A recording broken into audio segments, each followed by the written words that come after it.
Hey guys, welcome back to another Top 5 Rundown. This week I'm going to be counting down my top 5 seasons of television. Now, this is going to be a very spoiler-heavy episode, so if I start talking about a season or a show that you have not seen yet, please turn it off or skip to another section of this episode so that you're not spoiled. Starting off at number 5 is going to be Supernatural Season 4. So Supernatural is a show on the CW that follows Sam and Dean Winchester. They're two brothers who've been brought up in the life of demon hunting, and they're going across the U.S. fighting various monsters, saving people, and there's an overarching story going throughout the first 5 seasons where it's all setting up the apocalypse of heaven versus hell. Now, Supernatural Season 4 is the season that first introduces angels. Up until that point, we had only ever heard of demons and all the various monsters that they fight. Season 4 starts off with Dean, where at the end of Season 3 he was killed and banished to hell. Season 4 shows Dean somehow being resurrected, and he ends up finding out that the angel Castiel is the person who ended up rescuing him and bringing him out of hell. So the overarching story of Season 4 basically is that the brothers, as they work with Castiel, are trying to stop Lilith, who is this demon, and her plan of breaking the 66 seals. And after breaking the 66 seals will allow the fallen archangel Lucifer, or Satan himself, to walk the earth free once again. And this is the first season where we had seen little bits and pieces of Sam and his demonic powers, but this is the first season where he really tries to build that against his brother's wishes. So he partners with the demon Ruby, and drinking her blood here and there, and she kind of starts to train him to raise and to actually use his demonic powers. And Dean eventually tries to make a deal with the angels to save Sam, because all the angels know what Sam is doing, and throughout the season they're really starting to hammer into Dean that if he does not take care of Sam, the angels will basically murder Sam. So it really puts the two brothers against each other like they had never been before. And the season comes to a very tense close as Dean is trying to stop Sam from killing Lilith after finding out that Lilith herself is actually the last seal. And one of the coolest endings to a season of Supernatural ever is where Dean actually fails to stop Sam. And unbeknownst to Sam, Ruby, who he had been teamed up with for the past 2 seasons, actually is a follower of Satan. And she has been manipulating him the entire season to get him to break a few of the seals and finally kill Lilith. And that season ends with Lucifer starting to rise from hell. So a very cool place to leave before you start to Season 5. The standout episode of the season to me is In the Beginning. So this is an episode that's mostly a flashback episode. So Castiel takes Dean and he sends him back in time where his mother, Mary, and his father, John Winchester, first meet. And there's a really huge revelation on the episode. So you're led to believe throughout the whole series that John became a hunter because Mary was killed in the very first episode. And that grief drove him to try to find the demon that killed her. In this episode, it shows that Mary was actually a hunter and her family were hunters before John even met them. So unbeknownst to everybody, she was a hunter. John ends up getting killed by the yellow-eyed demon later on in the episode, and Mary makes a deal to save John's life that ends up bringing about the events of the pilot, which set the whole series on its track. So it's very, very cool revelation that changes everything that you thought you knew before it came. Coming in at number 4 is True Detective Season 1. So True Detective was supposed to be a standalone season on HBO, and it starred Matthew McConaughey and Woody Harrelson as Rust Cole and Marty Hart, and it follows them. They're two detectives over a 17-year period, 1995 to 2012, trying to solve this ritualistic murder of a woman called Dora Lange in Louisiana. True Detective Season 1 was one of those rare lightning in a bottle situations where just the story and the showrunner and the actors in place just created this phenomenal 8 hours of television. The dark and grittiness of True Detective was something that you hadn't quite seen in a lot of cop shows. A lot of cop shows are more procedural. True Detective was very just grimy and dirty. And Rust Cole was kind of the standout character played by Matthew McConaughey. He's kind of the one who was undercover and a narc agent and has a lot of, crazy darkness to his character that you can never quite figure out. Marty Hart, played by Woody Harrelson, is more kind of the the everyday man, the typical 9 to 5 kind of cop where, he has the wife and he has a girlfriend and he just kind of goes through the motions. And his partnership with Russ Cole really tests both of them as far as balancing the trials and tribulations of their job with their personal lives. The standout episode of True Detective Season 1 is the 4th episode titled Who Goes There? The story of the episode basically is that Cole realizes that he has to re-infiltrate this biker gang called the Iron Crusaders in order to further along their investigation.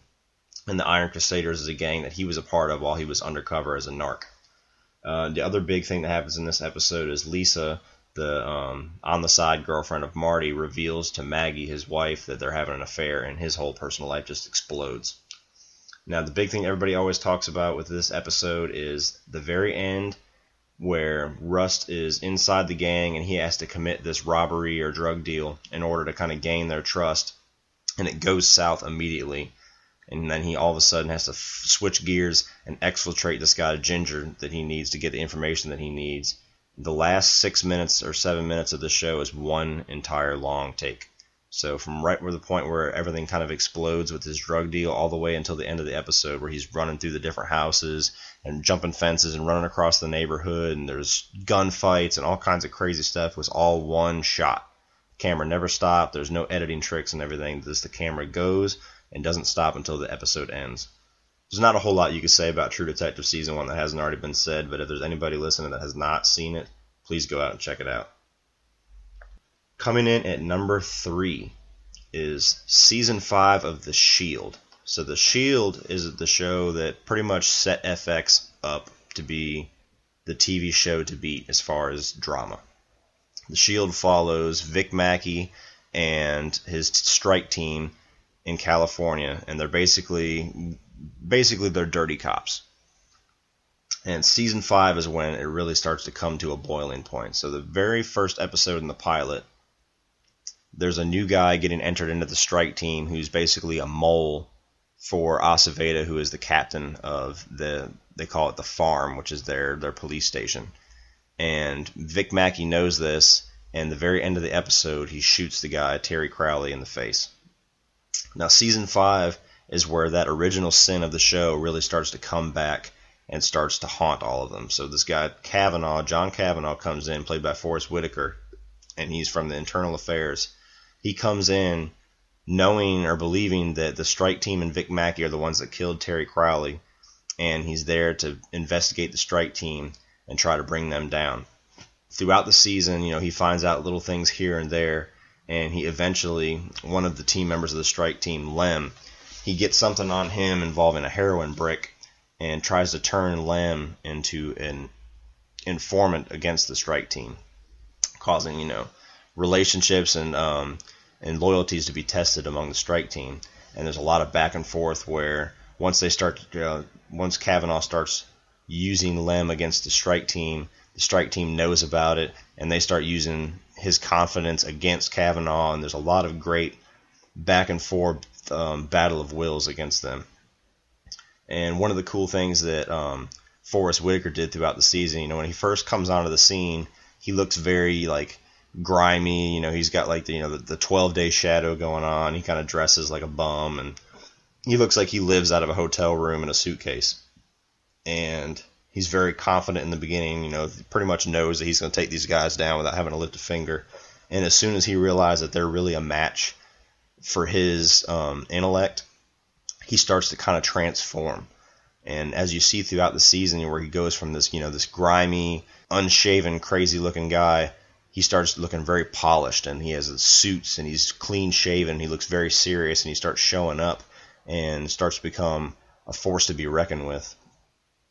And Season 5 is just, it's a crazy, I believe it's 11 episodes. It's a crazy season of TV. Now, the standout episode is easily the finale of that season. It's titled Postpartum. So pretty much the way the story goes towards the end of the season is they're trying to, Lem is getting ready to give himself up to save them. And Vic Mackey has made a deal with Antoine Mitchell, who is the villain in Season 4, who is in prison right now. He's making a deal with him to keep Lem safe in prison.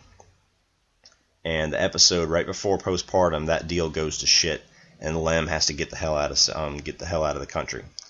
So this episode focuses on Vic Mackey and the team trying to get Lem out of the country into safety. Aceveda and Kavanaugh really team up trying to take down Mackey once and for all.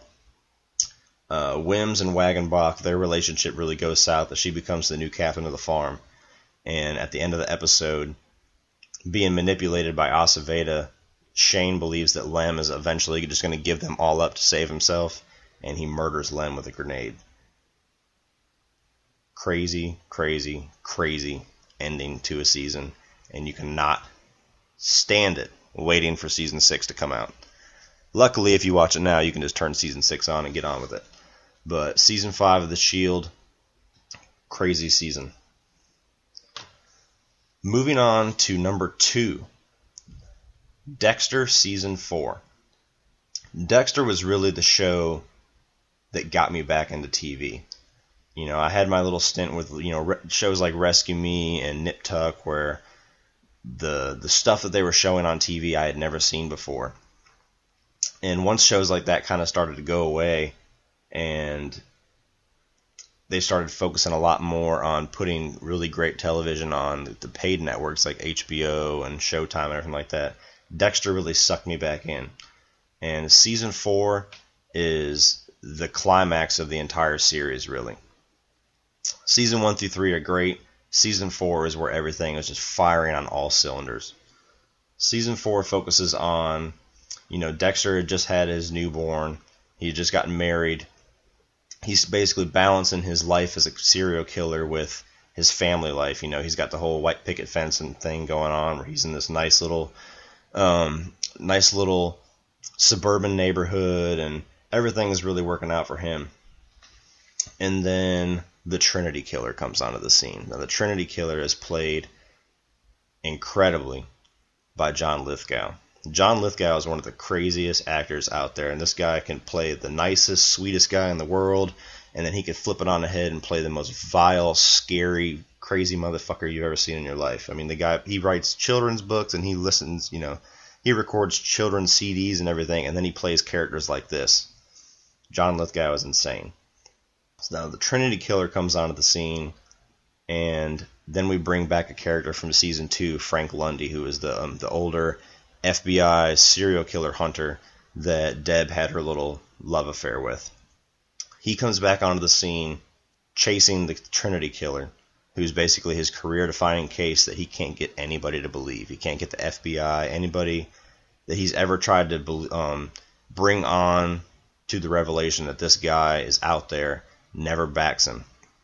So a series of murders comes into Miami that resembles the Trinity Killer. Frank Lundy comes onto the scene, and Dexter's perfect little life just explodes.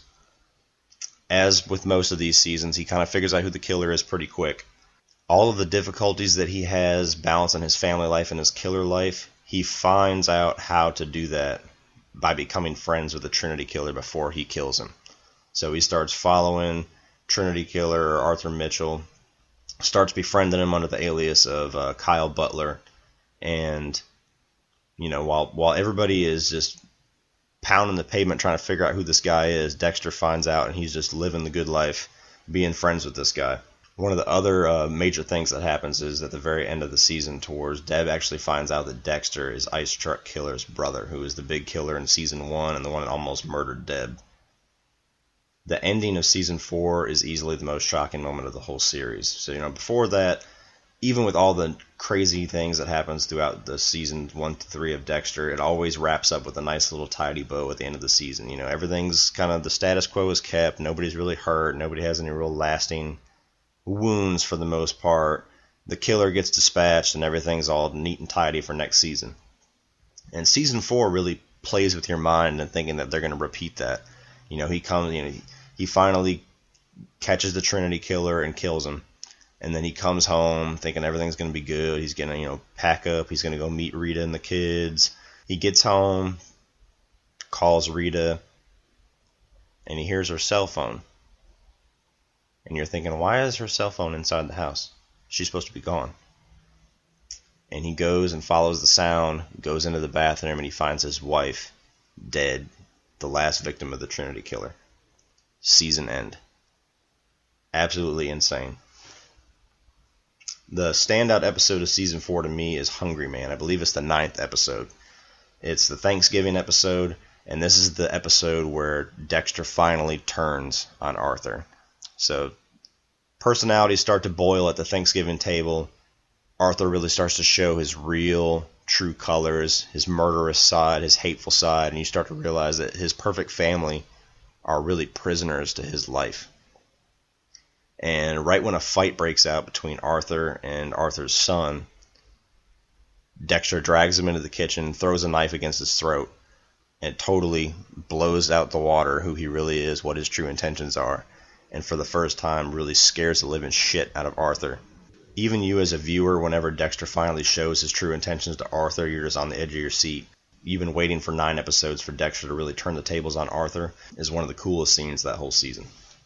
Moving on to number 1. Breaking Bad Season 4. Anybody that knows me knows it was coming. So we left Season 3 of Breaking Bad with Gus Fring trying to have Walter White and Jesse Pinkman murdered. And Walter and Jesse secure their lives by having Jesse murder Gail Bedecker, who is the only other cook left that can make Walter White's formula. So Season 4 opens up where Season 3 ended with Jesse holding the smoking gun after killing Gail. And from episode 1 all the way to the finale, it is just a slow, boiling tension. They literally grab you by the throat and do not let go until the last frame of the season. So the main focus of Season 4 is just Walter White and Gus Fring facing off. You know, Jesse's dealing with a lot of pain from committing his first murder. His loyalties shift throughout the season, with him slowly kind of being worked into becoming the lead cook over Walter White, trying to push Walter White out.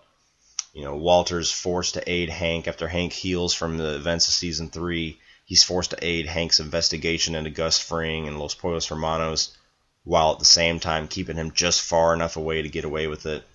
One of my favorite characters of the show, Mike Ehrmantraut, becomes a really integral character in Season 4. And he kind of has this really cool back and forth with Jesse, where at first he really hates him and was at first trying to murder him. And then now he's slowly starting to befriend Jesse and starts to really care for him and tries to kind of guide him away from Walter White and, you know, the eventual pain that his relationship with Walter is going to bring. It's very hard for me to pick my favorite season of Breaking Bad, but just Season 4 just has some of the best hours of television you're ever going to see. You know, from the episodes like, you know, Hermanos, where it shows Gus Fring, a little snippet of Gus Fring's origin with his first kind of getting into the meth dealing business with the cartel, and, you know, the episode Salud, which is kind of like the bookend of the story that starts in Hermanos, where he goes and finally gets his revenge against Don Eladio. And the last 2 episodes, especially of the season, is just hair-raising. You know, you have Jesse kind of slowly being worked into almost being Walter White's enemy at one point, and really showing all of his loyalty to Gus. And Walter White not knowing what to do and trying to get his family out, and, you know, even considering the whole deal that Saul Goodman has, where he knows a guy that can completely erase your identity and just give you a completely new life. He even looks at that as a viable option at one point. So just the last 2 episodes are some of the craziest penultimate and finale episodes you're going to see in any television show. The stand episode for me is Crawl Space. So this is the episode, I believe, is either episode 10 or 11. And this is where Gus Fring finally is just done with Walter White. You know, Walter White's been playing games the whole time, trying to make moves against Gus. And there's a scene where Gus Fring just gets tired of it, and he nabs Walter. They drag him all the way out into the desert, put a bag over his head, lift the bag off, and Gus Fring just gives like this chilling speech, like, if you come around again, if you even come around Jesse, if you try to do anything, I'm going to murder your whole family. And Walter, being the badass crazy fucker that he is, listens to that entire threat and just spits it back at him. And just says, no, you're not. If you were going to do that, you'd already do it. Jesse won't let you. And then they give that little tiny snippet there at the end where Gus Fring just goes he'll come around. Right after that moment, you as a viewer, you're just on the edge of your seat as Walter's just flying around trying to get out of that situation any way possible. I mean, he runs to Saul Goodman. He starts calling up the guy that's supposed to erase his identity. He's running around trying to get his money together, his family together. He's trying to warn Hank before anything happens to him. And the whole time you're just sitting there staring at it with your jaw wide open. And the last scene of that episode is easily just Cranston's standout moment from that whole season, when he's laying underneath the crawl space and Skyler comes home and he can't find the money. And unbeknownst to him, she had to give it to her boss, Ted Beneke. And he asks her where the money is, and she says, I had to give it to Ted. And he just lets out this scream. And then just lays there, and his screaming and his crying just starts slowly blending and turns into laughter. And he lays under the crawl space just laughing maniacally as the camera zooms out. The way that they shot the ending of that episode is awesome. Alright guys, that is my top 5 seasons of television. All of these shows minus True Detective are all on Netflix, so if you have not started watching Dexter, Breaking Bad, Supernatural, or The Shield, definitely go check those shows out. They're some of the best you're going to find. True Detective you can find really cheap on Amazon or Best Buy. All of these shows are worth your time. So go ahead and check them out. Leave some comments below on your favorite shows or if you agree with some of my lists, and I will see you guys with the top 5 again next week.